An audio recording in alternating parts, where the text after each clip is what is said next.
Happy New Year sa lahat. Meron pa rin talagang mga client tayo na ganito yung mga ipinapagupit nila. Kaya yung ginagawa nating proseso dito, yung mga hindi masyadong mahirap gawin. Gumamit tayo ng trimmer dyan. And then tinanggal natin yung buhok sa ilalim.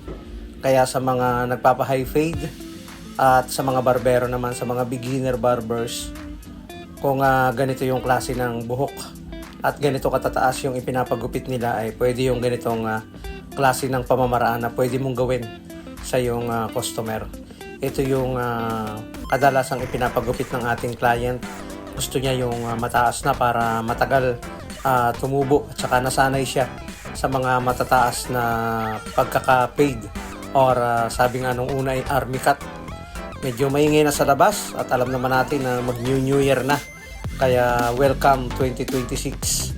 Ayun, ang ginawa natin dyan ay ginamitan natin siya ng number 1 na clipper guide agad dahil manipis naman yung kanyang buhok. At kita naman natin kung saan tayo mag-e-end ng paghago dito. Kailangan tansyado natin yan kung saan mag-e-end yung paghagod natin. Hindi masyadong susobrahan or hindi masyadong itataas. Para makapag-adjust tayo kung paano tayo mag-comb over or mag-overcomb sa pagbawas ng gamit ang clipper at saka suklay.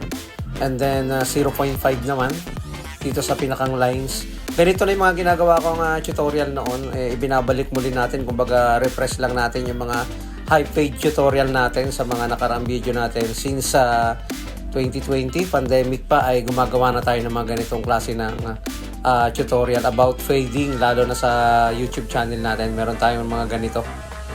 Kaya Happy New Year sa lahat. Ang dami na nagtuturutot sa labas.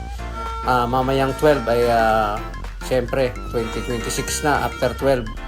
And then 0 close, 0 open, laruin natin yung adjuster para mawala yung linya. At patuloy pa rin tayong gagawa ng mga tutorial. Hindi tayo titigil, lalo na sa mga beginner barbers na mga gustong matuto. Kailangan nating magbigay o mag-share para sa kanila.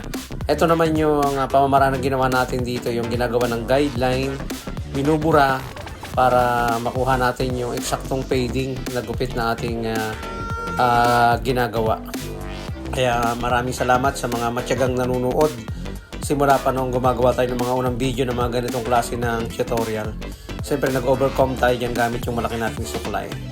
Nakakatuwa lang balikan yung mga ganitong proseso kahit noon pa ay ginagawa na natin ito nung nag-umpisa tayong gumawa ng video. Kaya ayan yung request ng ating client, ginawa lang natin ng video. Nagpagupit siya kanina. Kaya Happy New Year sa lahat. High paid naman tayo ngayon.